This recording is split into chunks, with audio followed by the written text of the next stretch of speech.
Hello welcome back to another video. It's me Anwarsha. അപ്പോൾ നമ്മുടെ പുതിയൊരു വീഡിയോയിലേക്ക്, പുതിയൊരു ടോപ്പിക്കിലേക്ക് എല്ലാവർക്കും സ്വാഗതം. അപ്പോൾ പ്രിയമുള്ളവരെ, നിങ്ങൾക്ക് എല്ലാവർക്കും അറിയായിരിക്കും ഈ സാലിഹ ഷാജഹാൻ ബ്ലോഗ് എന്നും പറഞ്ഞ ഒരു യൂട്യൂബ് ചാനൽ. ഡെയിലി വ്ളോഗ്സും ഷോർട്സും ഒക്കെ അവരുടെ യൂട്യൂബിൽ മിക്കവാറും എല്ലാവരും കണ്ടിട്ടുണ്ടായിരിക്കും.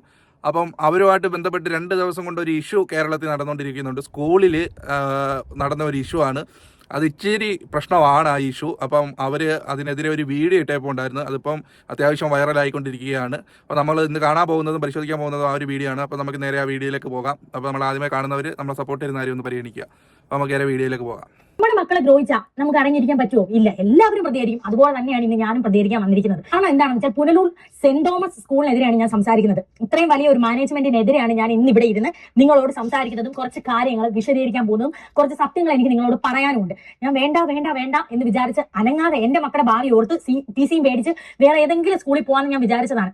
പക്ഷേ അവര് അതിന് ഒരു ഭയക്കുന്ന എന്നെ വല്ലാത്തൊരു ഭയം അവർക്ക്. എന്റെ യൂട്യൂബ് ചാനലിൽ ഒരു ഭയം. പിന്നെ കുഞ്ഞുങ്ങളോട് പോലും വേർകൃത്യം കാണിക്കാൻ തുടങ്ങി. നമ്മൾ സ്കൂൾ മാറുന്നു എന്ന ഘട്ടം വന്നപ്പോൾ പൊടി കുഞ്ഞുങ്ങളോട്, മോനുകുട്ടൻ 2ാം ക്ലാസ്സിൽ പഠിക്കുന്ന പൊടി കുഞ്ഞാണ്, അവനോട് വരെ വേർകൃത്യം കാണിക്കാൻ തുടങ്ങിയിരിക്കുന്നത്. അപ്പൊ പിന്നെ എനിക്ക് സഹിക്കുമോ? കാരണം എന്റെ ഈ നാട് കാരിയറ എന്ന് പറയുന്ന എന്റെ നാട്ടിൽ നിന്ന് ഒരുപാട് പേര്, ഞാൻ വീഡിയോസ് ഒക്കെ ഇടും, പൊന്നൂസിന്റെ വീഡിയോസ് ഒക്കെ ഇടുമ്പോൾ പല ആൾക്കാരും വിചാരം കുഞ്ഞ് ഡാൻസ് കളിക്കുന്നുണ്ട്, കുഞ്ഞ് മോനുകുട്ടൻ നല്ല പഠിക്കുന്നുണ്ട്, അപ്പൊ സ്കൂളിന്റെ ഗുണമാണെന്ന് കരുതിയിട്ട് എന്റെ നാട്ടിൽ നിന്ന് തന്നെ എത്രയോ അഡ്മിഷൻ കിട്ടിയിട്ടുണ്ട്. എന്റെ വാട്സപ്പിൽ തന്നെ എത്രയോ പേര് നമ്മുടെ നാട്ടിലുള്ള അക്ക അവിടെ ആയതുകൊണ്ടാണ് ഞങ്ങൾ അവിടെ കൊണ്ട് ചേർത്ത് എത്ര പേര് എനിക്ക് പേഴ്സണലി മെസ്സേജ് അയച്ചിട്ടുണ്ട്. ഇതുവരെ ഞാൻ ഒരാളോടും സ്കൂളിന്റെ പന്ന കാര്യങ്ങളെ പറ്റിയോ സ്കൂളിന്റെ നെഗറ്റിവിറ്റിയോ ഞാൻ പറയാൻ നിന്നിട്ടില്ല. ഒരു വീഡിയോസിലെങ്കിലും നിങ്ങൾ ആരെങ്കിലും കണ്ടിട്ടുണ്ടോ പറയുന്നത്? എല്ലാ ശരിയാണ്. അവർ വീഡിയോസ് കാണുന്നവർക്കറിയാം. ഞാൻ ഇടയ്ക്കൊക്കെ കാണാറുണ്ട്. ആരെയും കുറ്റം പറയുകയോ മറ്റു കാര്യങ്ങളൊന്നും ചെയ്യുന്നൊന്നുമില്ല.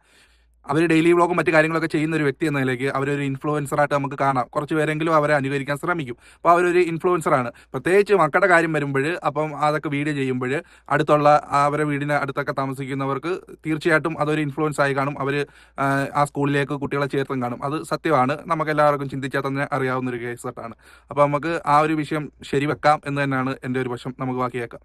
കാര്യങ്ങൾ വന്ന് വീട്ടിൽ പറയണമെന്നില്ല. പക്ഷേ എന്റെ പൊന്നൂസ് മോനുകുട്ടനും കിടന്നുറങ്ങുന്നതിന് മുമ്പ് അന്നത്തെ ദിവസം A to Z നടന്ന കാര്യങ്ങൾ എന്നോടൊന്ന് പറയാറുണ്ട്. കാരണം ഞാൻ അങ്ങനെയാണ് അവരുടെ അടുത്ത് ചോദിക്കും, കുത്തി ചോദിച്ചുകൊണ്ടേയിരിക്കും, ഇന്ന് എങ്ങനെ ഉണ്ടായിരുന്നു ഫ്രണ്ട്സ്, അങ്ങനെ ഉണ്ടായിരുന്നു. കാരണം നാളെ അവർക്ക് എന്തെങ്കിലും വളർന്നു കഴിഞ്ഞാൽ ഒരു പ്രശ്നം വന്നാലും എന്റെ അമ്മയുടെ പറയണമെന്ന് എനിക്ക് അവർക്ക് തോന്നണമെന്ന് കരുതി ഞാൻ ഓരോ കാര്യങ്ങൾ അവരുടെ അടുത്ത് ചോദിച്ചിരിക്കും. കിടക്കുമ്പോൾ A to Z കാര്യങ്ങൾ എന്റെ മക്കൾ എന്റെ അടുത്ത് പറയും.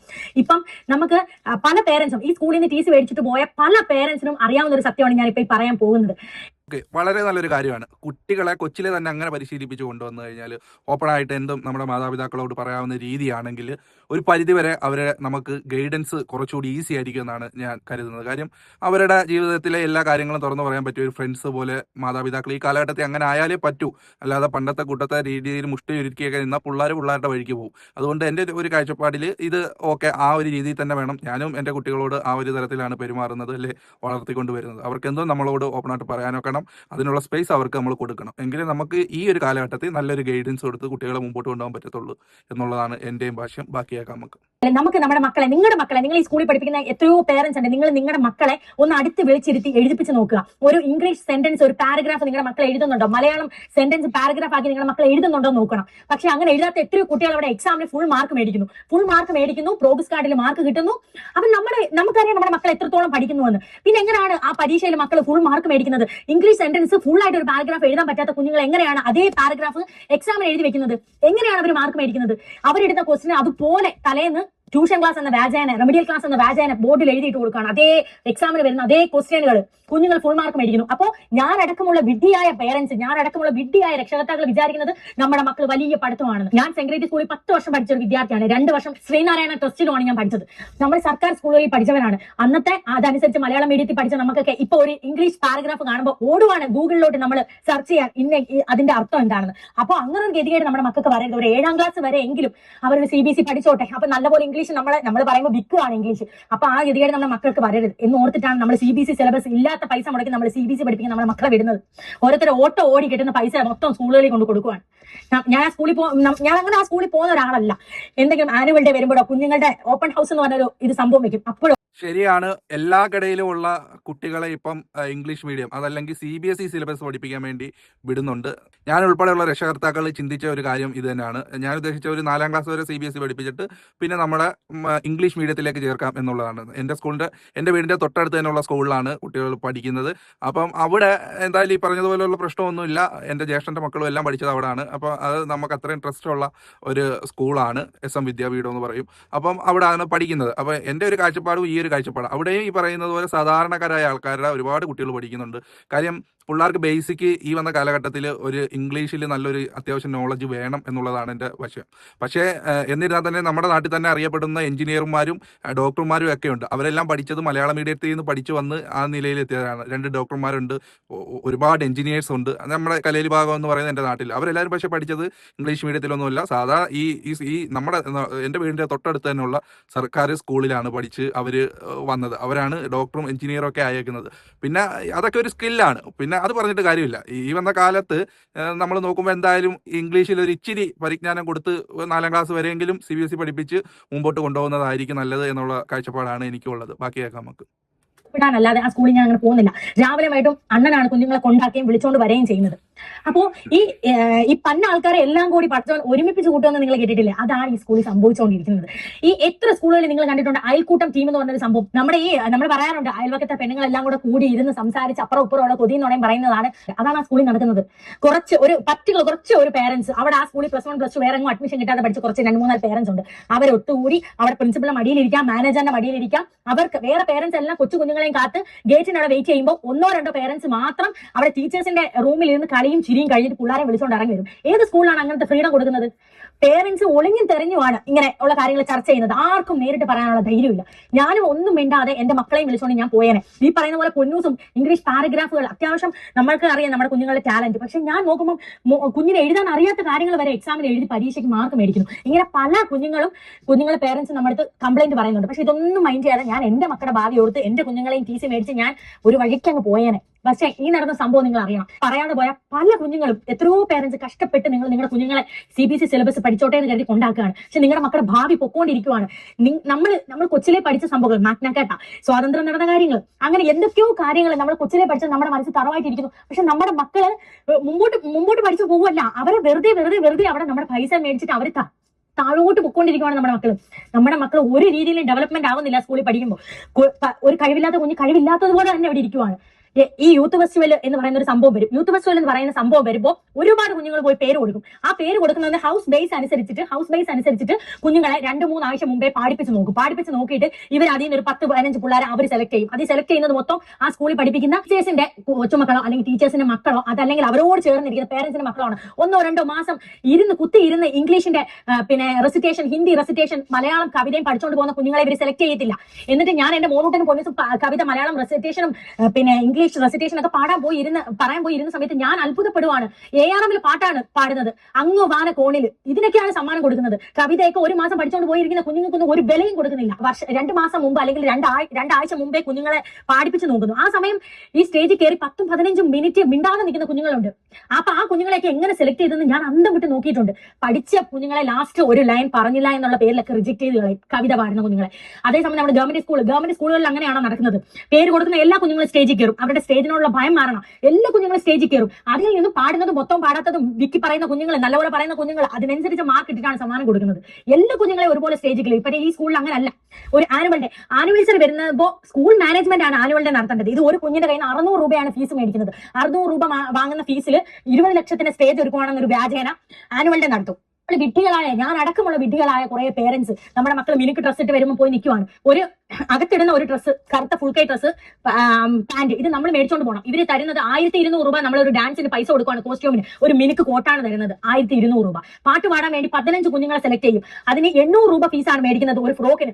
ആ ഫ്രോക്കിന്റെ ബാക്ക് വശത്തെ പൈസ ഇവരെ ഇളക്കി കളഞ്ഞു, 460 രൂപ ഒരു ഫ്രോക്കിന്. പക്ഷെ താഴെ വന്ന പൈസ ഇവരെ ബില്ല് ഇളക്കി കളയാൻ മറന്നുപോയി. അപ്പൊ ഞാൻ എന്റെ പൊന്നൂസിനെ ഒരുക്കുന്ന സമയത്താണ് ഇത് കണ്ടത്. 800 രൂപ ഒരു ഫ്രോക്കിന് മേടിച്ചു, 460 രൂപ ആയിട്ടുള്ളൂ. 15 കുട്ടികളുടെ അത് മേടിക്കുമ്പോൾ എത്ര രൂപ ലാഭം വരുന്നുണ്ട്. പക്ഷേ നമ്മളൊരു സ്കൂളിൽ നമ്മുടെ കുഞ്ഞ് പഠിക്കുന്ന പറ്റുന്നിടത്തോളം കാലം നമ്മളത് പറയത്തില്ല. ഞാനത് മറച്ചു വെച്ചിട്ട് ഞാൻ എന്റെ കുഞ്ഞിനെ ഒരുക്കിക്കൊണ്ടിരുന്നപ്പം ഇത്രയും പറഞ്ഞു, ഫ്രോക്ക് എനിക്ക് ഇഷ്ടപ്പെട്ടില്ല, വലിയ രസമില്ലാന്ന്. അത് അവർക്ക് വലിയ ഒരു ഇൻസൾട്ടായി. അവർ 24 വർഷമായിട്ട് സ്കൂളിൽ കള്ളത്തരങ്ങളെല്ലാം പടുത്തുയർത്തിയ ഒരു സ്കൂളാണ്. ആ ഒരു നെഗറ്റീവായ ചെറിയൊരു കാര്യം എന്റെ വായിന്ന് വീണത് അവർക്ക് വലിയൊരു നെഗറ്റീവായി പോയെന്ന്. ഫ്രോക്ക് എനിക്ക് ഇഷ്ടപ്പെട്ടില്ലാന്ന്. 800 രൂപ ഞാൻ കൊടുത്ത് മേടിച്ച ഫ്രോക്കിന് 460 രൂപ ആയിട്ടുള്ളൂ. പക്ഷെ അത് കൊള്ളാമോ ഇല്ലയോ, നന്നായില്ലയോ എന്ന് പറയാനുള്ള അവകാശം എനിക്കില്ലേ? എനിക്ക് മാത്രമല്ല, അവിടെ പഠിപ്പിച്ച എല്ലാ പേരൻസിനും അത് പറയാനുള്ള അവകാശമുണ്ട്. ഞാനൊരു യൂട്യൂബർ ആയതുകൊണ്ടാണ് എന്നോട് ഇത്രയും വൈരാഗ്യമായത്.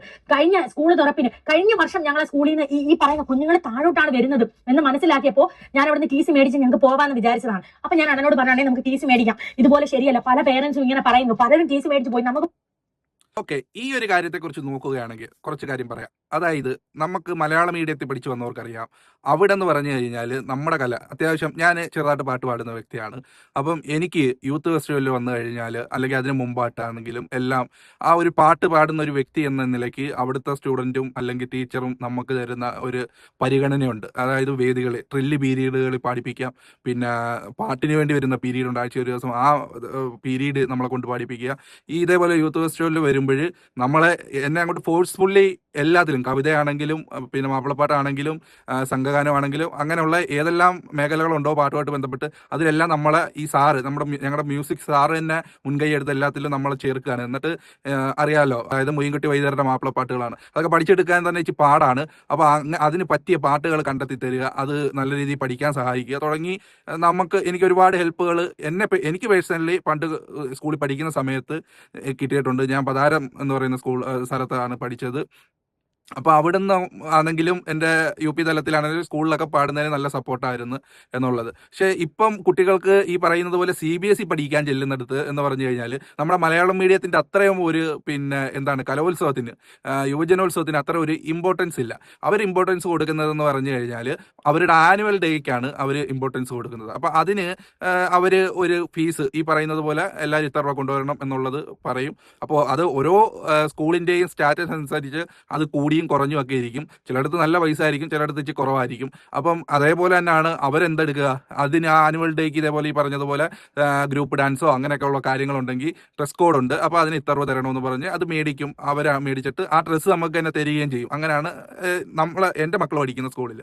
നമ്മൾ നേരത്തെ പണ്ട് മലയാള മീഡിയത്തിൽ ഞാൻ പഠിച്ചിരുന്ന കാലഘട്ടത്തിൽ എന്ന് പറഞ്ഞു കഴിഞ്ഞാൽ കോൽക്കളി, ഒപ്പന, പിന്നെ അതേപോലെയൊക്കെയുള്ള പൂരപ്പാട്ട് തുടങ്ങി അങ്ങനെയൊക്കെയുള്ള കലാരൂപങ്ങൾക്ക് ഞങ്ങൾ ചെയ്തുകൊണ്ടിരുന്നതെന്ന് പറഞ്ഞു കഴിഞ്ഞാൽ അന്ന് വാടകയ്ക്ക് എടുക്കുകയായിരുന്നു. അപ്പോൾ നമ്മുടെ അടുത്ത് തന്നെ ഇത് വാടകയ്ക്ക് കൊടുക്കുന്ന സ്ഥലങ്ങളുണ്ട് ഈ കലോത്സവങ്ങൾക്കും മറ്റുമായിട്ടൊക്കെ. അപ്പോൾ അവിടുന്ന് വാടകയ്ക്ക് എടുത്ത് നമ്മൾ അത് ഉപയോഗിച്ചായിരുന്നു നമ്മുടെ സ്കൂളിലൊക്കെ പണ്ട് യൂത്ത് ഫെസ്റ്റിവലിന് നമ്മൾ പിന്നെ പെർഫോം ചെയ്തുകൊണ്ടിരുന്നത്. എന്നാൽ ഇന്ന് ഈ ഇംഗ്ലീഷ് മീഡിയം സ്കൂളുകളിൽ വരുന്നതെന്ന് പറഞ്ഞു കഴിഞ്ഞാൽ ആനുവൽ ഡേ ആണ് അവർ ഇമ്പോർട്ടൻസ് കൊടുക്കുന്നതും. പിന്നെ അതിന് വേണ്ടി രക്ഷകർത്താക്കളിൽ നിന്ന് തന്നെ കാശ് ഇതേപോലെ മേടിച്ചുകൊണ്ട്, അതിൻ്റെ വില അവർക്കെല്ലാം അറിയത്തുള്ളൂ. ഇപ്പോൾ 1000 കുട്ടികൾ പഠിക്കുന്ന ഒരു സ്കൂളിൽ 500 കുട്ടികൾ കലാരൂപത്തിൽ പിന്നെ പങ്കെടുത്ത് അതിൽ നിന്ന് 100 രൂപ വെച്ച് ഒരു കുട്ടിയുടെ കയ്യിൽ കിട്ടിയാൽ തന്നെ സ്കൂളിന് എത്ര രൂപ അവർക്ക് കിട്ടും എന്ന് പറയുന്നത് പോലെ അത് ഭീമമായൊരു തുക കിട്ടും. അപ്പോൾ സ്കൂളുകൾ കേന്ദ്രീകരിച്ചും ഹോസ്പിറ്റൽ പോലെ തന്നെ ഇത് നടക്കുന്നുണ്ട്, വെട്ടിപ്പും തട്ടിപ്പും ഒക്കെ നടക്കുന്നുണ്ട് എന്നുള്ളത് സത്യമാണ്. പിന്നെ നമ്മുടെ ഒരു പഠന രീതിയെക്കുറിച്ച് പറയുകയാണെങ്കിൽ, എൻ്റെ വൈഫ് അത്യാവശ്യം ട്യൂഷൻ എടുക്കുന്ന ഒരു വ്യക്തിയാണ്. അപ്പം അവൾ പറയുന്നത് ഞാൻ കേട്ടിട്ടുണ്ട്, പിന്നെ മലയാള മീഡിയത്തിൽ പഠിക്കുന്ന കുട്ടികൾക്ക് ഏത് ചോദ്യം ചോദിച്ചാലും, അതായത് ഒരു പാഠം പഠിപ്പിച്ച് അതിനെ ബേസ് ചെയ്തിട്ടുള്ള ക്വസ്റ്റ്യൻസ് ആയിരിക്കും വരുന്നത്. അപ്പോൾ നമ്മൾ അങ്ങനെ സ്വന്തമായിട്ട് എഴുതിയെടുക്കുക, അങ്ങനത്തെ ഒരു മെത്തേഡാണ് വരുന്നത്. പക്ഷെ CBSE എന്ന് പറഞ്ഞാൽ അവരുടെ പുസ്തകത്തിൽ എന്താണോ വരുന്നത് അത് പിന്നെ കാണാതെ പഠിച്ച് അത് മാത്രം പരീക്ഷയ്ക്ക് എഴുതി മുമ്പോട്ട് പോവുക എന്നുള്ളൊരു സിസ്റ്റമാണ് CBSEക്ക് വരുന്നതെന്നാണ് അവൾ പറഞ്ഞത്. അപ്പം ഈ പുസ്തകത്തെ അതേപടി, ആ പാഠത്തെ അതേപടി കാണാതെ പഠിച്ച് കഴിഞ്ഞാൽ അത്യാവശ്യം കുട്ടികൾക്ക് മാർക്ക് നല്ല രീതിയിൽ എഴുതി മേടിക്കുക. കാര്യം എന്ന് പറഞ്ഞാൽ ആ പാഠം എന്താണോ അത് മാത്രമേ അതിൽ നിന്ന് മാത്രമേ ചോദ്യം ചോദിക്കത്തുള്ളൂ എന്നുള്ളതാണ് എനിക്ക് മനസ്സിലാക്കാൻ കഴിഞ്ഞത്. അങ്ങനെ അല്ലെങ്കിൽ ക്ഷമിക്കുക. അപ്പോൾ അങ്ങനെ ഒരു വ്യത്യാസം ഇതിൽ തമ്മിലുണ്ട്. അപ്പോൾ ആ ഒരു രീതി വെച്ച് നോക്കുമ്പോൾ നമ്മുടെ സ്റ്റേറ്റ് സിലബസ് കുറച്ചുകൂടി മികച്ചതാണ് എന്ന് എനിക്ക് തോന്നുന്നുണ്ട്. അപ്പം നമുക്ക് ബാക്കി കേൾക്കാം. അണ്ണ എന്നോട് പറഞ്ഞു, നമ്മൾ അഡ്മിഷൻ ഫീസ് ഇപ്പൊ ഒരു സ്കൂളിൽ പോയാൽ അഡ്മിഷൻ ഫീ കൊടുക്കണം. മാത്രമല്ല ഞങ്ങളുടെ വീട് പണി നടന്നുകൊണ്ടിരിക്കുകയാണ്. ഈ വീടിന്റെ ആഗസ്റ്റിലാണ് ഞങ്ങൾ പാല് കാച്ചത്. അപ്പൊ അണ്ണൻ പറഞ്ഞു, നമുക്കിപ്പോ പൈസയ്ക്ക് വല്ലാതെ നെരുക്കമാണ്. നമ്മൾ ഒരു യൂണിഫോം രണ്ട് ജോഡി യൂണിഫോം മേടിച്ചാൽ 2-3 വർഷമാണ് അലക്കി തേച്ചത് ഇടുന്നത് നമ്മൾ. അപ്പോൾ നമ്മൾ പറയുവാണ്, ഇല്ല അണ്ണ എന്നോട് പറഞ്ഞു, നീ ഇപ്പൊ ഒന്ന് അടങ്ങ്, ഒരു വർഷം കൂടെ നമുക്ക് എങ്ങനെയും പോവാം, വീട് പാല് കാച്ചട്ടെ, വീടിന്റെ സാധനങ്ങൾ മേടിക്കാൻ ഞാൻ ഓടണം, ഇവിടെ ജോലിക്കാരുടെ കൂടെ ഞാൻ നിൽക്കണം, എല്ലാത്തിനും ഞാൻ നിൽക്കണ്ടേ, നീ ഇപ്പൊ പുതിയൊരു സ്കൂളിൽ ഞാൻ പോയി തിരക്കാൻ എനിക്ക് പറ്റില്ല, നീ ഒന്ന് അടങ്ങി, ഈ ഒരു വർഷം പോട്ടെ. നമ്മുടെ കൂടെ ഉള്ള ഒരാൾ പറയുവാണ്, ഒരു വർഷം നീ ഒന്ന് സഹിക്കും. ഈ ഒരു വർഷത്തിലാണ് ഇത്രയും പ്രശ്നം നമുക്ക് ഉണ്ടാകുന്നത്. സ്വിമ്മിംഗ് പൂൾ എന്ന് പറഞ്ഞിട്ട് നാട് മൊത്തം ഫ്ലെക്സ് അടിച്ച് വെച്ചേക്കുവാണ്. പൊന്നൂസിന് 3rd പ്രൈസ് കിട്ടിയിട്ടുണ്ട് സ്വിമ്മിംഗ്. എനിക്കിതൊന്നും അറിയാതെയാണ് നമ്മളെ കൊണ്ട് കുഞ്ഞുങ്ങൾ സ്വിമ്മിംഗ് പൂൾ കാണുമ്പോൾ നമ്മളോട് പറയണം അമ്മ ചേർക്കണം. ഒരു വർഷത്തേക്ക് 7000 രൂപ വെച്ച് ഫീസ് അടയ്ക്കുവാണ് നമ്മൾ. കുഞ്ഞുങ്ങളെ സ്വിമ്മിങ്ങിന്, കുഞ്ഞുങ്ങളുടെ ആഗ്രഹമല്ലേ കളിച്ചോട്ടെ. സ്വിമ്മിംഗ് പൂൾ ഒരു പീരീഡ് പോയി വെള്ളത്തിൽ കളിക്കാൻ അവർക്ക് ഇഷ്ടമായിരിക്കും. 3rd പ്രൈസ് വാങ്ങിച്ചു അവർ നീന്തൽ മത്സരത്തിൽ. നമ്മുടെ ഒന്നും കുഞ്ഞുങ്ങളുടെ പടം അവിടുത്തെ മാഗസീനിൽ വരത്തില്ല. കാരണം എന്താ, നമ്മുടെ കുഞ്ഞുങ്ങൾക്ക് ക്യൂട്ട്നെസ് കുറവാണ്. നമ്മുടെ കുഞ്ഞുങ്ങളെ കാണാൻ കൊള്ളത്തില്ല. സ്വിമ്മിംഗ് പൂളിൽ 7000 രൂപ കൊടുത്ത് പഠിക്കുന്ന കുഞ്ഞുങ്ങളുടെ പടം അവിടെ മാഗസീനിൽ വരത്തില്ല. പകരം സ്വിമ്മിംഗ് പഠിക്കാത്ത LKG UKG ഇരിക്കുന്ന ഏതെങ്കിലും ഒരു ക്യൂട്ടായിട്ടുള്ള 2-3 കുഞ്ഞുങ്ങളെ കൊണ്ട് സ്വിമ്മിംഗ് പൂളിൽ ഇറക്കി വെക്കുക, ഫോട്ടോ എടുക്കുക, മാഗസീൻ ഇടുക. ഹോഴ്സ് റൈഡിംഗ് എന്ന് പറഞ്ഞ സ്കൂളിൽ ഉണ്ട്. കുതിര 5000-7000 രൂപ മേടിക്കുന്നു. പക്ഷേ ആ ഹോഴ്സ് റൈഡിംഗിന് പഠിക്കുന്ന കുഞ്ഞുങ്ങളെ കുതിരപ്പുറത്ത് കയറ്റിയിട്ട് ഫോട്ടോ എടുത്ത് മാഗസീനിലും ഫ്ലെക്സിലും അടിക്കത്തില്ല. അതും ക്ലാസ്സിൽ ഏതെങ്കിലും നല്ല കാണാൻ കൊള്ളാവുന്ന കുഞ്ഞുങ്ങളെ കൊണ്ടൊന്ന് കുതിരപ്പുറത്ത് കയറ്റി വെക്കുന്നു, അവരെ ഫോട്ടോ എടുത്ത് മാഗസീനിൽ ഇടുന്നു. മാഗസീനിൽ പേരൻസ് ആണ് കുഞ്ഞുങ്ങൾക്ക് പടം വരച്ചു കൊടുക്കുന്നത്. ഞാൻ ഇതിനു മുമ്പ് അണ്ണൻ വരച്ച 2-3 പടങ്ങൾ പൊന്നൂസിനും മോണ്ടനും വരച്ചു കൊടുക്കുന്നതെന്ന് ഞാൻ എനിക്ക് യൂട്യൂബിലിട്ട് ചെറിയ ഷോട്ട് എടുത്തു. അത് വളരെ സന്തോഷത്തിലാണ് ഞാൻ എടുക്കുന്നത്. അതിൽ തന്നെ ഒരുപാട് പേര് കമന്റ് ഇട്ടിട്ടുണ്ടായിരുന്നു, ഇങ്ങനെയല്ല ചെയ്യേണ്ടത്, കുഞ്ഞുങ്ങളാണ് പടം വരയ്ക്കേണ്ടത്. പക്ഷെ അത് ഞാനും എന്റെ കുഞ്ഞുങ്ങളുടെ പറഞ്ഞു, മക്കളെ ഒരു ബട്ടർഫ്ലൈ എല്ലാം വരച്ചോണ്ട് പോകും മോനെ, മക്കൾ വരാം. ഇല്ലമ്മ ടീച്ചർ വഴക്ക് പറയാം, റിജക്ട് ചെയ്യുമെന്ന്. അവർക്ക് മാഗസീനിന് വലിയ വലിയ പടങ്ങൾ കാണിച്ച് അത് ആ ചെറിയ പൊടിക്കുഞ്ഞുങ്ങളാണ് വരച്ചതെന്ന് കാണിക്കണം. വലിയ ടാലന്റ് ഉള്ള കുഞ്ഞുങ്ങൾ. അതിന് പേരൻസ് ഗൂഗിളിൽ നോക്കി വലിയ അടിപൊളി പടങ്ങൾ ഓരോ ആർട്ടുകളും ചെയ്തു കൊടുക്കുന്നു. അതിന് അവർക്ക് ഇഷ്ടപ്പെട്ട കുഞ്ഞുങ്ങളെ, നല്ല ക്യൂട്ടായിട്ടുള്ള കുഞ്ഞുങ്ങളെ തിരഞ്ഞെടുക്കുന്നു. അതിന് കൊച്ചിന്റെ ഫോട്ടോ എടുത്തിട്ട് ആ പടം അവിടെ കൊടുക്കുന്നു. അത് ആ കുഞ്ഞു വരച്ച പടമാണോ? അല്ല. അപ്പോഴും കുഞ്ഞുങ്ങളെ ഒരു വളർത്താൻ ശ്രമിക്കുന്നതേ ഇല്ല. നല്ല ഹാൻഡ് റൈറ്റിംഗ് ഉള്ള കുഞ്ഞുങ്ങളെ ഗവൺമെന്റ് സ്കൂളുകളിൽ നല്ല നല്ല പുരസ്കാരങ്ങൾ കൊടുത്തു വെക്കുന്നു. ഇവിടെ അതൊന്നും പ്രശ്നമില്ല. ഇവിടെ ക്യൂട്ട്നെസ് ആണ്. ഇവിടെ ക്യൂട്ട്നെസ് ഉള്ള കുഞ്ഞുങ്ങൾക്കാണ് വിലയുള്ളത്. സൗന്ദര്യം ഇല്ലാത്ത കുഞ്ഞുങ്ങൾക്ക് വിലയില്ല. നല്ല പഠിക്കുന്ന കുഞ്ഞുങ്ങൾക്കും അവിടെ വിലയില്ല. അവരോട് അടുത്തിരിക്കുന്ന പേരൻസിന്റെ കുഞ്ഞുങ്ങളെ മാത്രം പല ആംഗിളിൽ ഫോട്ടോ എടുക്കുന്നു, മാഗസീനിൽ ഇടുന്നു. സത്യം പറഞ്ഞാല് ഒരു വർഷം കൊണ്ട് നമ്മുടെ പാരന്റ്സ് നമ്മുടെ വിദ്യാലയങ്ങളിൽ തന്നെ ഇത്തരത്തിലുള്ള രീതിയിൽ കുട്ടികളോട് പെരുമാറി കഴിഞ്ഞാൽ അവരുടെ മനസ്സെന്താകും ഒന്ന് ആലോചിച്ച് നോക്കൂ. എന്തിന്റെ പേരിലാണ്, എന്താണ് ഈ ക്യൂട്ടിനെസ് കൊണ്ട് ഇവർ ഉദ്ദേശിക്കുന്നത്? എന്താണ് ഇവര് കാഴ്ചയിലുള്ള ഭംഗി കൊണ്ട് ഉദ്ദേശിക്കുന്നത്? അതാണ് മനസ്സിലാകാത്തത്. ഇന്നും നമ്മുടെ ഉള്ളിൽ മാറാതെ കിടക്കുന്ന ആ ഒരു ജാതിവെറി, വംശവെറി അല്ലെങ്കിൽ വർണ്ണവെറി, ഇതെല്ലാം എവിടെയും പോകാതെ മനുഷ്യന്റെ മനസ്സിലുണ്ട് എന്നുള്ളതിന്റെ ഏക തെളിവാണ് ഇപ്പോൾ നടക്കുന്നത്. ഇങ്ങനെയൊക്കെ ഒരു സ്കൂളിന് പ്രവർത്തിക്കാൻ സാധിക്കുന്നല്ലോ എന്നുള്ളതാണ്. ഇതിലൊക്കെ സർക്കാർ ഇടപെടണം എന്നുള്ളതാണ് എൻ്റെ കാഴ്ചപ്പാട്. കാര്യം എന്ന് പറഞ്ഞാൽ പിഞ്ചു കുഞ്ഞുങ്ങളെ, ഒന്നും അറിയാത്ത കുഞ്ഞുങ്ങളെ നമ്മളെ കൊണ്ടുപോയി സ്കൂളിൽ ചേർക്കുന്നത് ഈ രീതിയിലുള്ള അപമാനകരമായ പാഠം അവർക്ക് പഠിപ്പിക്കാൻ വേണ്ടിയല്ല എന്നുള്ളതാണ്. അപ്പോൾ ഇതിനെതിരെയൊക്കെ ഇങ്ങനെ ഒരു അനീതി അവിടെ നടക്കുന്നുണ്ടെങ്കിൽ, അതായത് സൗന്ദര്യമുള്ള കുട്ടികൾക്ക് മാഗസിൻ ഉൾപ്പെടെയുള്ള പോസ്റ്ററുകൾ സ്ഥാനമുള്ളെങ്കിൽ അങ്ങനെയുള്ള കുട്ടികൾക്ക് വേണ്ടി മാത്രമായിട്ടുള്ള സ്കൂളാണെന്ന് എഴുതി വെച്ച് അവരെ മാത്രം പഠിപ്പിക്കുക. അതല്ലാതെ ആരെങ്കിലും സമ്മാനം നേടുന്ന കുട്ടിയുടെ ഫോട്ടോ എടുത്ത് മാറ്റിയിട്ട് കാണാൻ കൊള്ളാവുന്ന കുട്ടിയുടെ ഫോട്ടോ അവിടെ വെക്കുന്നത് വളരെ വിവേചനപരമായിട്ടുള്ള കാര്യമാണ്. എന്തിൻ്റെ പേര് ന്യായീകരിച്ചാലും അതിനെ നമുക്ക് അംഗീകരിക്കാൻ പറ്റത്തില്ല. അപ്പം ഇത് സർക്കാർ എന്തായാലും അത് കാണണം എന്നുള്ളത് തന്നെയാണ് എൻ്റെ അഭിപ്രായം. ബാക്കി കേൾക്കാം നമുക്ക്. ഇച്ചിരി ഇംഗ്ലീഷ് സംസാരിച്ചോട്ടെ, എടുത്തോട്ടെ എന്ന് ഞാൻ അടക്കമുള്ള വിഡ്ഢിയായ രക്ഷകർത്താക്കൾ വിചാരിച്ചിട്ടാണ് ഈ CBSE സിലബസ് കൊണ്ട് ചേർക്കുന്നത്. ഇതുപോലെ പുനലൂരിൽ ഇതുപോലെ ഒരു അയൽക്കൂട്ടം ടീമുള്ള ഒരു സ്കൂൾ ഞാൻ വേറെ കണ്ടിട്ടില്ല, എന്റെ ലൈഫിൽ കണ്ടിട്ടില്ല. ഒരു വർഷം ഈ ഫ്രോക്ക് കൊള്ളത്തില്ല എന്ന് ഞാൻ പറഞ്ഞു പോയ അന്ന് മുതൽ എന്റെ അടുത്തും എന്റെ കുഞ്ഞുങ്ങളടുത്തും ഭയങ്കരമായ വേർകൃത്യങ്ങളാണ് കാണിക്കുന്നത്. ഒരു ഡാൻസിന് പങ്കെടുപ്പിക്കത്തില്ല, എന്തെങ്കിലും പങ്കെടുപ്പിച്ച് അങ്ങ് ബാക്കിൽ കൊണ്ട് നിർത്തും. എന്റെ പൊന്നു ദിവസം ക്രിസ്മസ് ഡാൻസിന് ഉണ്ടായിരുന്നു, ഏറ്റവും ലാസ്റ്റ് കൊണ്ട് നിർത്തിയപ്പം അവളുടെ ക്ലാസ്സിലുള്ള പിള്ളേർ തന്നെ കളിയാക്കാണ്, ഒന്നു നീ നന്നായിട്ട് കളിക്കുമല്ലോ അല്ലേ, എന്നിട്ട് നിന്നെ ബാക്കിൽ കൊണ്ട് നിർത്തി, ഞങ്ങൾക്ക് പേടിയാടി ഫ്രണ്ടിൽ നിൽക്കാൻ, നീ ഫ്രണ്ടിൽ നിൽക്കടി എന്ന് കൂട്ടുകാർ പറയുമ്പോൾ മോൾ എന്നോട് വന്ന് പറഞ്ഞമ്മ എനിക്ക് വേണ്ട, എനിക്ക് ബാക്കിൽ നിൽക്കണ്ടമ്മ. അപ്പം ഞാൻ പറഞ്ഞു ശരി മോള് ക്രിസ്മസ് ഡാൻസിന് വേണ്ട, പോകണ്ട എന്നാ വേണ്ട. അപ്പൊ ഞാൻ ടീച്ചറിനോട് പറഞ്ഞു, ടീച്ചറെ അല്ല ഇല്ല, അതുമല്ല നമ്മൾ ഈ കാരണങ്ങൾ പറയുന്നില്ല, അതുമല്ല ഇപ്പൊ തന്നെ പുതിയൊരു ഫ്രോക്ക് ഇന്നാൾക്ക് ഒരെണ്ണത്തിന് മേടിച്ചു ടീച്ചറെ, ഇപ്പൊ അടുത്തൊരു ഡ്രസ്സ് എടുക്കണ്ട എന്ന് ഹസ്ബൻഡ് പറയുന്നത്. ഇപ്പൊ പൈസ ഇല്ല, അതുകൊണ്ട് ഞങ്ങൾ കർത്താവിന്റെ പാട്ടായതുകൊണ്ടാണോ ഡാൻസ് ചെയ്യാത്തതെന്ന്. ഇപ്പൊ ഞങ്ങൾ ഒരു അനാഥാലയത്തിൽ നിന്ന് വിളിച്ചു, ഇവിടുത്തെ അമ്മമാർക്കും അച്ഛന്മാർക്കും അനാഥരായി നിങ്ങൾ ഫുഡ് കൊടുക്കാൻ വരുമോ? അപ്പോഴും ഞങ്ങൾ ചോദിക്കുന്നില്ല അവിടെ എത്ര മുസ്ലിംസ് ഉണ്ട്, എത്ര അമ്മമാരും അച്ഛന്മാരും മുസ്ലിം ഉണ്ടെന്ന് ഞങ്ങൾ ചോദിച്ചിട്ടില്ല. ഞങ്ങൾ ചോദിക്കുന്നത് അവിടെ എത്ര പേരുണ്ട്, എത്ര പേർക്കാണ് ഫുഡ് കൊണ്ടുവരേണ്ടതെന്നാണ് ഞങ്ങൾ ചോദിക്കുന്നത്. ഞങ്ങൾക്ക് അവിടെ ജാതിയില്ല, ഞങ്ങൾക്ക് അവിടെ മതമില്ല. പല പേരൻസും ഇവിടെ ഓപ്പൺ ഹൗസ് എന്ന് പറഞ്ഞ് പരീക്ഷ കഴിയുമ്പോൾ ഒരു സാധനം വെക്കും. ഒരു പേരൻസ് പറയുന്നത് മറ്റൊരു പേരൻസ് അറിയത്തില്ല കംപ്ലൈന്റ്. അത് അവരുടെ ഭയങ്കര ബുദ്ധിയാണ്. പേരൻസ് മൊത്തം ക്ലാസ്സിന് വെളിയിൽ വെയിറ്റ് ചെയ്യും. ഓരോ പേരൻസ് കയറുക, ടീച്ചറിനോട് കാര്യം പറയുക, അവർ നമ്മളെ സോപ്പിട്ട് പറഞ്ഞു വിടും.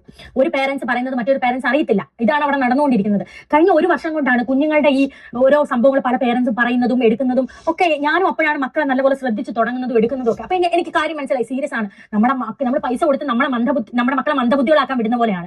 ആകെ 10ാം ക്ലാസ് എവിടെ ഒരു 20 പിള്ളേർ കാണും. ആ 20 പിള്ളേരെ 100% വിജയം എന്ന് പറഞ്ഞ് ഫ്ലെക്സ് വെക്കും. അങ്ങനെയാണെങ്കിൽ ഗവൺമെന്റ് സ്കൂളിലൊക്കെ ഫ്ലെക്സ് പുനലൂരിൽ നിരത്തി വെക്കണമല്ലോ, എത്രയോ പിള്ളേർ ജയിക്കുന്നെന്ന് പറഞ്ഞുകൊണ്ട്. School purchase back to school purchase video ഇട്ടതിൽ ടെക്സ്റ്റ് മേടിച്ചപ്പോൾ എത്ര രൂപയായെന്ന് ആൾക്കാർ കമന്റ് ഇട്ടപ്പോൾ ഞാൻ കമന്റിന് റിപ്ലൈ കൊടുത്തു.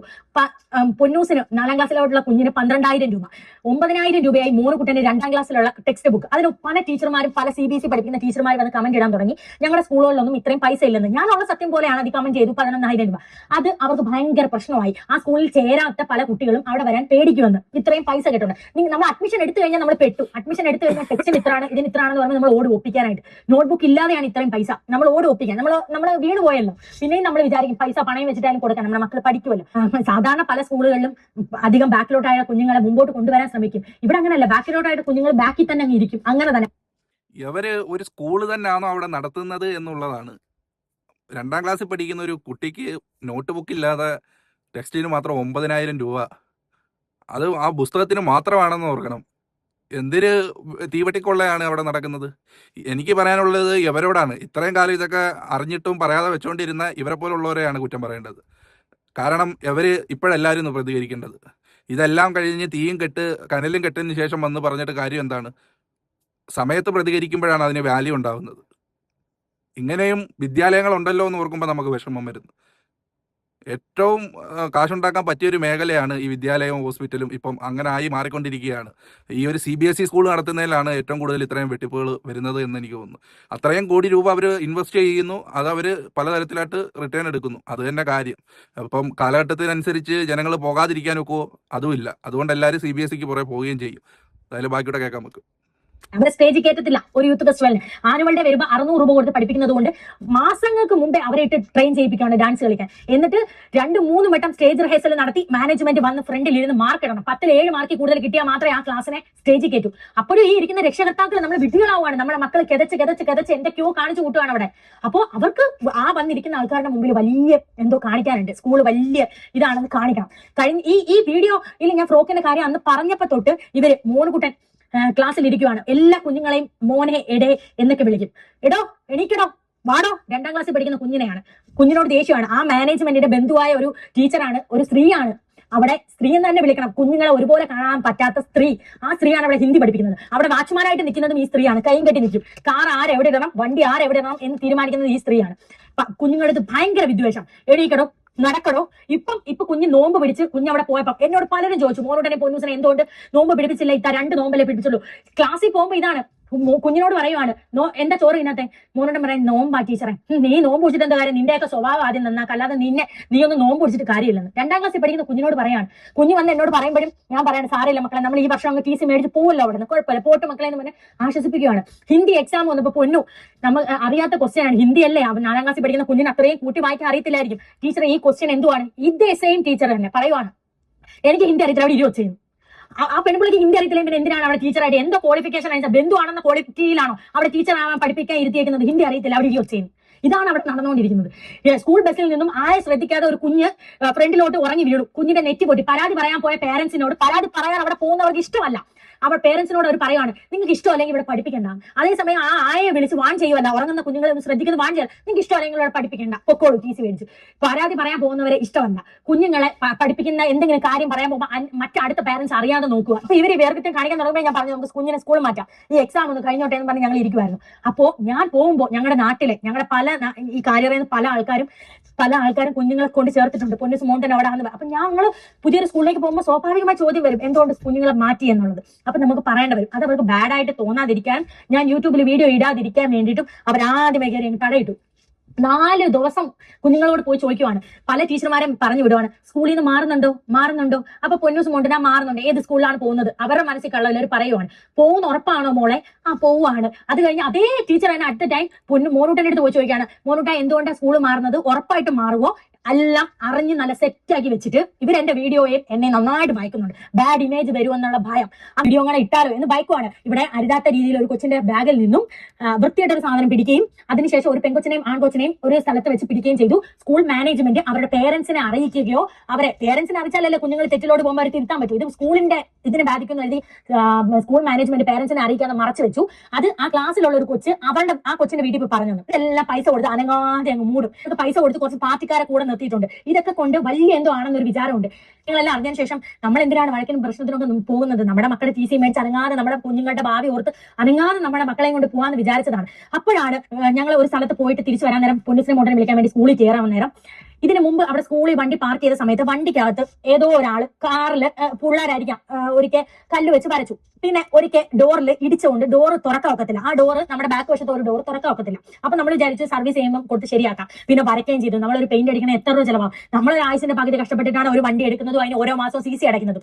അപ്പൊ ആ 2 വട്ടം ഒരു അബദ്ധം പറ്റിയോണ്ട് ഒരു വിഷമമുണ്ട്. മൂന്നാമതൊരു 10ാം ക്ലാസ് പഠിക്കുന്ന ഒരു കുട്ടി കൈ ഇങ്ങനെ മടക്കി ഇടിക്കുന്നത് ഞാൻ കാറിൽ ഇരിക്കുവാണ്. പുള്ളിക്കാരൻ നടന്ന് ബാഗുമായിട്ട് വന്നപ്പോൾ അപ്പം 2 വട്ടം നമുക്ക് അനുഭവം ഉണ്ടല്ലോ എന്ന് ഓർത്ത് പുള്ളിക്കാരൻ നമ്മുടെ മക്കളെ വഴക്ക് പറയുന്ന പോലെ എന്തുവാടാ ഹറാം പറപ്പ് കാണിക്കുന്നത് എന്ന് പറഞ്ഞു. ഈ ഹറാം പറപ്പ് എന്ന് പറയുന്ന ഈ അറബി വാക്ക് അവർക്ക് വലിയ കുറ്റമായി പോയി. പിറ്റേന്ന് ഈ കൂട്ടത്തിലുള്ള ഒരു ചെറുക്കന്റെ അമ്മയും വിളിച്ചോണ്ട് വന്നു. അതേസമയം കുഞ്ഞുങ്ങളെ വിളിക്കാൻ പോയപ്പോൾ അമ്മ ഒന്ന് ആറാം പറപ്പ് എന്നുള്ള വാക്കാണ് പിള്ളേരുടെ അടുത്ത് പറയുന്നത്. അപ്പോ ഞാൻ വളരെ മാന്യമായിട്ട് ഞാനും പറഞ്ഞു, മക്കളുടെ മുതലല്ലോ അല്ല ഇപ്പൊ പോയ ഇനി എന്നോട് വഴക്കിന് വരുമായിരിക്കും. സാറി ഇരിപ്പുണ്ടായിരുന്ന ആള് നീ മലപ്പുറം കണ്ടിട്ടില്ല ഇങ്ങനെ ഇരിച്ചത്. അങ്ങനെയുള്ള വൈകാരികം എനിക്ക് ഉണ്ടാകാനുള്ള കാരണം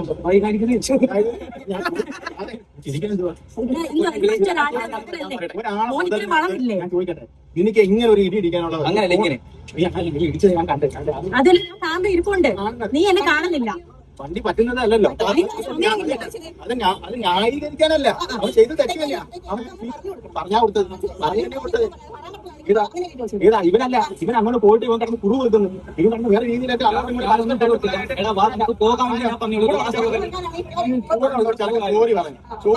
ഞാനും പറഞ്ഞു അവിടെ കിടന്ന് അനക്കുവായിരുന്നു. വണ്ടി അവൻ എന്തോ അത് തോന്നാൻ അങ്ങനെ ഇരിക്കാൻ കാര്യം.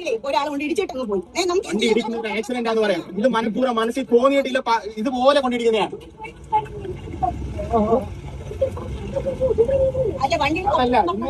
ഇങ്ങനെ ഞാൻ വണ്ടിയോട് കൊണ്ടിട്ടുണ്ട്. ഈ ചിലത് മനഃപൂർവ്വം വന്നിട്ട് ഈ വണ്ടി സേവാക്കിയത് ഞാൻ നടന്നത് ഞാൻ സത്യമാണ്. ഇതെന്ന് പറഞ്ഞ് മനഃപൂർവ്വം അങ്ങനെ ഞാൻ ചുമ്മാ മനഃപൂർവ്വം നീ ഇങ്ങനെ ഇടിച്ചെന്തിനാ തോന്നി എന്തിനാ? അത് മനഃപൂർവ്വം അല്ലേ മോനെ? നിന്റെ തോൾ തട്ടിയോ തട്ടിയോ അല്ലെങ്കിൽ തട്ടിയോ മനഃപൂർവ്വം അല്ല. പ്രിൻസിപ്പൽ ഞാൻ അവിടെ തീർത്തു. അപ്പോഴാണ് ഇവർ ക്യാമറ പ്രിൻസിപ്പൾ അതുപോലെ തന്നെ പറയുവാണ് ഈ പെണ്ണുണ്ട്. അപ്പൊ ഇവർക്ക് വീട് കിട്ടിയ ഒരു അവസരമായി പോയി, ഭയങ്കര ഒരു അവസരമായി പോയപ്പോഴത്തേക്കും ഇവര് 2 കൂട്ടരും കൂടെ പെട്ടെന്ന് പറയുവാണ്, ഞങ്ങൾ പോകുന്നതിന് മുമ്പ് പോകുമ്പോൾ ആ പുതിയ സ്കൂളിൽ ചെല്ലുമ്പോൾ എന്താണ് ഇവിടുന്ന് മാറാഞ്ഞത്, കുട്ടികളെ ഭാവി നശിച്ചുകൊണ്ടിരിക്കുകയാണെന്ന് ഞാൻ പറഞ്ഞാലും വിശ്വസിക്കാതിരിക്കാൻ വേണ്ടിയിട്ട് ഈ പേരൻസിനെ വിളിച്ച് പറയാണ്, ഞാതികളാണ് ഞങ്ങളുടെ മക്കളെ നമ്മൾ ഇവിടുന്ന് CC കൊടുത്ത് മാറ്റിയാൽ പോലും ഞങ്ങൾ ഈ നാട്ടിൽ തന്നെ ഉണ്ടെന്ന്, ഞങ്ങൾ എപ്പോൾ വേണേലും അവരെയൊക്കെ വെട്ടിക്കൊല്ലാം, ഞങ്ങൾ ഈ നാട്ടിൽ തന്നെ ഉണ്ട്, പേടിക്കണം. പിന്നെ നിങ്ങളുടെ കുഞ്ഞിന്റെ ഭാവി എന്ന് വെച്ചാൽ ആ പൊടിച്ചിറങ്ങണെ ഞങ്ങൾ അങ്ങനെ വെട്ടിക്കൊന്നാലോ, നിങ്ങളുടെ കുഞ്ഞിന്റെ ഭാവി നിങ്ങൾ സുരക്ഷിതം ആക്കണം, നിങ്ങൾ തന്നെ ഉറപ്പുവരുത്തണം എന്ന് പറഞ്ഞു കൊണ്ടിരിക്കുന്നു. സ്കൂൾ കെട്ടിപ്പൊക്കാനും 30% കുഞ്ഞുങ്ങൾ പഠിക്കുന്നത് മുസ്ലിമാണ്. ഞങ്ങളുടെ പണം വേണം. മറ്റു കുഞ്ഞുങ്ങളുടെ ഭാവി നശിപ്പിച്ചുകൊണ്ട് അവനവന്റെ മക്കളെ ഡോക്ടർ ആക്കാനും എഞ്ചിനീയർ ആക്കാനും വല്ല സ്ഥലങ്ങളിൽ വിട്ടേക്കുക. വല്ല പാവപ്പെട്ടവന്റെ പണം അടിച്ചെടുത്ത് സ്വന്തം മക്കളെ ഉയർത്തി നിലയിലാക്കാൻ വേണ്ടിയിട്ട് ശ്രമിക്കുന്നുണ്ട്, മറ്റു കുഞ്ഞുങ്ങളുടെ ഭാവി അടിച്ചു താഴ്ത്തിക്കൊണ്ട്. ഇതൊന്ന് പുറത്ത് വരാതിരിക്കാൻ വേണ്ടിയിട്ട് എന്റെ ഭാവി മൂടി കിട്ടാൻ ശ്രമിച്ചതാണ്. അപ്പോ നമ്മൾ പറയാണ് 14 വയസ്സിന് താഴെയുള്ള 18 വയസ്സിന് താഴെയുള്ള ചെറുക്കനായതുകൊണ്ട് ഗ്ലാസ് അടിച്ച് പൊട്ടിച്ചാലോ എന്റെ തല അടിച്ച് പൊട്ടിച്ചാലോ ഒന്നും നമുക്ക് തിരിച്ച് സംസാരിക്കാനുള്ള റൈറ്റ്സ് ഇല്ല. ഒക്കെ വിട്ടു. ആ കുഞ്ഞിനോട് നമുക്ക് ഒരു ദേഷ്യമില്ല. കൊച്ചു കുഞ്ഞുങ്ങൾ അല്ലേ, ഒരു ദേഷ്യത്തിന് പുറത്ത് എന്തിനാണ് ഹറാം പറപ്പ് കാണിക്കുന്നത്? 2 വട്ടം ഇങ്ങനെ അബദ്ധം പറ്റിയിട്ടുണ്ട്, നമുക്കൊരു ഇത് വന്നിട്ടുണ്ട്, പൈസ ചെലവ് വന്നിട്ടുള്ളതുകൊണ്ടാണ് അങ്ങനെ പറഞ്ഞു പോയത്. അപ്പൊ ആ കുഞ്ഞിനോട് ഒരു ദേഷ്യം നമുക്കില്ല. ഞാൻ ആ വീഡിയോയിൽ സംസാരിക്കുന്നതിൽ തന്നെ ഉണ്ട്. പലങ്ങളപ്പം എന്ത് ചെയ്യണം, ഞങ്ങൾ സ്ഥലവും വിറ്റ് വീടും വിറ്റ് ഞങ്ങളുടെ കുഞ്ഞുങ്ങളെ കൊണ്ട് നാട് വരണം. നിങ്ങൾ ഇങ്ങനെ കൊച്ചു കുഞ്ഞുങ്ങളുടെ ഭാവി നശിപ്പിച്ചുകൊണ്ട് നിങ്ങൾ പണം ഉണ്ടാക്കി സ്കൂളും വലിയ രീതിയിൽ കെട്ടിപ്പൊക്കൊണ്ടിരിക്കും. പിന്നെ സത്യം വിളിച്ച് പറയുന്നവന്റെ കൂടെ ആരും കാണത്തില്ല. ഇന്ന് എന്റെ കൂടെ ആരും കാണത്തില്ല. എന്നോട് കുശുമ്പ് മുന്നായ്മയുള്ള പെണ്ണുങ്ങളായിക്കോട്ടെ, അവിടെയുള്ള ആരെങ്കിലും ആയിക്കോട്ടെ, ആരും കാണത്തില്ല. പക്ഷെ സത്യം എന്നത് എന്നും നിലനിൽക്കുന്ന ഒരു സംഭവമാണ്. എല്ലാം ഇടിഞ്ഞു പൊളിഞ്ഞ് താഴെ വീണാലും ഇപ്പൊ ഈ വീഡിയോ ഓടുന്ന പോലെ സത്യം എന്നും ഓടിക്കൊണ്ടേയിരിക്കും. അവിടെ 2000 സംതിങ് രൂപയാണ് ഒരു മാസം മേടിക്കുന്നത്. സെന്റ് തോമസ് സ്കൂളുകാർ വീട് വെച്ച് കൊടുക്കുന്നു എന്ന് പറഞ്ഞ് സ്കൂളിൽ ജോലി ചെയ്യുന്ന ഏറ്റവും താഴെ തട്ടിക്കിടക്കുന്ന ആരെങ്കിലും നോക്കി വീട് വെച്ച് കൊടുക്കും. സെന്റ് തോമസ് സ്കൂൾ വീട് വെച്ച് കൊടുക്കുന്നതാണ് പരസ്യം ചെയ്യുന്നത്. അതെങ്ങനെ ശരിയാവുന്നത്?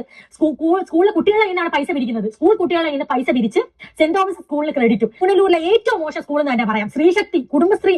അവിടെ അതാണ് ചർച്ച ചെയ്യുന്നത്. ഒരു കൂട്ടം 2-3 പേരൻസിനെ വെച്ചുകൊണ്ട് ഈ 2-3 പേരൻസ് ഈ ഫ്രോക്ക് കൊള്ളത്തില്ല എന്ന് പറഞ്ഞ അന്ന് മൂലം പറഞ്ഞു കൊടുക്കും. ആ വീഡിയോക്ക് പോയി ബാഡ് കമന്റ്സ് ഇടും. എന്നിട്ട് ഈ മാനേജറിന്റെ റൂമിൽ സ്കൂളിലുള്ള എല്ലാ ടീച്ചർമാരെയും കൂടെ വിളിച്ചിട്ട് പറയുവാണ്, എന്റെ ചാനലിൽ കയറി ഞാൻ ആ ഫ്രോക്ക് വലിയ രസമില്ലെന്നേ പറഞ്ഞുള്ളൂ, ആ വീഡിയോയ്ക്ക് റിപ്പോർട്ട് അടിക്കണമെന്ന്.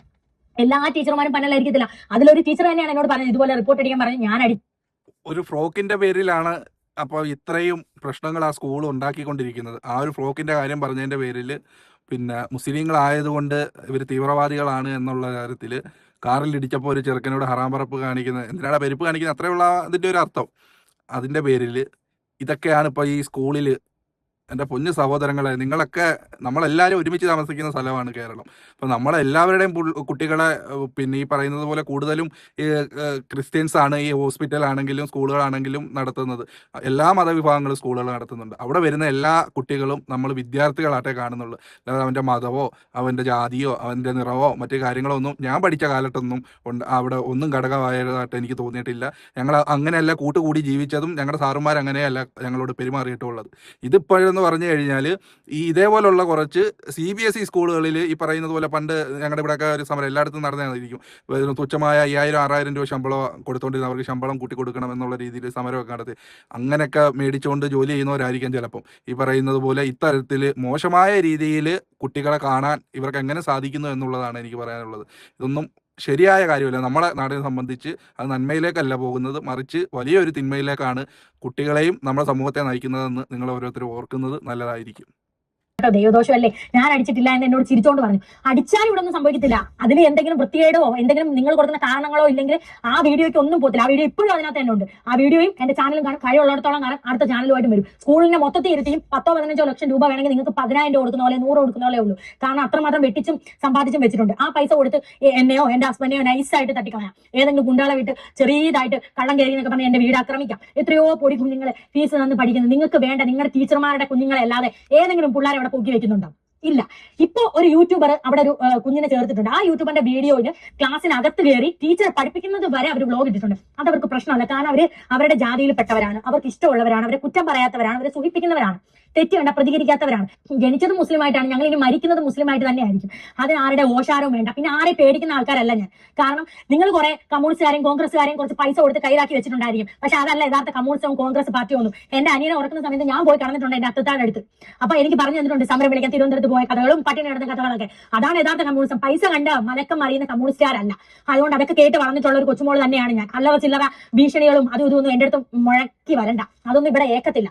ആ ഒരു ഭീഷണികളും അല്ലാത്ത പണം കണ്ട് കണ്ണ് മഞ്ഞളിക്കുന്ന ആൾക്കാരൊന്നും അല്ല ഞങ്ങൾ. ഇന്ന് നിങ്ങളുടെ കയ്യിലെ പണം എനിക്ക് അധ്വാനിച്ചാൽ നാളെ ആ പണം എന്റെ കയ്യിലും വരുമെന്ന് വിശ്വസിക്കുന്ന ആൾ തന്നെയാണ് ഞാൻ. പിന്നെ ഇതിന് വർഷങ്ങൾക്ക് മുമ്പ് സോഷ്യൽ മീഡിയയിൽ ഞാൻ ഒരു വീഡിയോ പോലും ഇട്ടിട്ടില്ലാതെ 2 പൊടി കുഞ്ഞുങ്ങളെ കൊണ്ട് വീട്ടിലിരിക്കുന്ന ഒരു കാലം, സാധാരണ ഒരു വീട്ടമ്മയായിട്ട് ഇരിക്കുന്ന ഒരു കാലഘട്ടം എനിക്കും ഉണ്ടായിരുന്നു വർഷങ്ങൾക്ക് മുമ്പ്. ഇന്നൊരു 3 വർഷം കൊണ്ടാണ് ഈ യൂട്യൂബ് എനിക്ക് റീച്ച് ആയതും ഞാനൊരു സമ്പാദിക്കാൻ തുടങ്ങിയത്. പക്ഷെ അതിന് മുമ്പ് എനിക്ക് അങ്ങനെ ഒരു കാലം ഉണ്ടായിരുന്നു. കടങ്ങളും ബാധ്യതകളും ഒക്കെ ആയിട്ട് എന്റെ വീട്ടിലിരിക്കുന്ന ഒരു സമയം, കോവിഡ് കാലഘട്ടത്തിൽ ഞാൻ എന്റെ വീട്ടിലിരിക്കുന്ന സമയത്ത് ഇതുപോലെ ഒരു BJP നേതാവ് കോവിഡ് എഴുതുന്ന ഒരു വീട്ടിൽ വെള്ളം കൊടുക്കാതെ പോയി എന്നത് കണ്ണുകൊണ്ട് കണ്ടപ്പോൾ ഞാൻ ഒരു വീഡിയോയിൽ പോലും ഇതുപോലെ ക്യാമറയുടെ മുമ്പിൽ സംസാരിക്കാതെ അങ്ങനെ സംസാരിച്ച് എനിക്ക് ശീലമില്ലാത്തൊരു കാലത്ത് അയ്യോ ആ ചെയ്ത് തെറ്റല്ലേ എന്ന് എന്റെ മനസാക്ഷി കുത്തന് തോന്നി ഞാനൊരു വീഡിയോ ഇട്ടു. ആരോടും ചോദിക്കാതെ ഫോൺ ഓണാക്കി വെച്ച് ഫേസ്ബുക്കിൽ ഒരു വീഡിയോ ഇട്ടു. കോവിഡ് സമയത്ത് ഇത് ചെയ്ത് ശരിയായില്ല. ക്വാറന്റൈൻ ഇരിക്കുന്ന ആൾക്കാർ അവർ പല മാനസികാവസ്ഥയിൽ ഇരിക്കുന്നവരാണ്. അവർ ചേർത്ത് പിടിക്കണം. അവർക്ക് കുടിവെള്ളം കൊടുക്കാതെ പോയി തെറ്റാണ്. അന്ന് വരൾച്ചയുള്ള സമയത്താണ് പറഞ്ഞ് ഞാനൊരു വീഡിയോ ഇട്ടു. അന്ന് പല രാഷ്ട്രീയക്കാരും എന്റെ വീട്ടിൽ വന്നു, മോളെ ആ വീഡിയോ ഡിലീറ്റ് ആക്കണം മോളെ എന്ന് പറഞ്ഞു. പോലീസ് സ്റ്റേഷനിൽ നിന്ന് വിളിച്ച് വീഡിയോ ഡിലീറ്റ് ആക്കണം, സൈബർ സെല്ലിൽ നിന്ന് വിളിച്ച് വീഡിയോ ഡിലീറ്റ് ആക്കണം.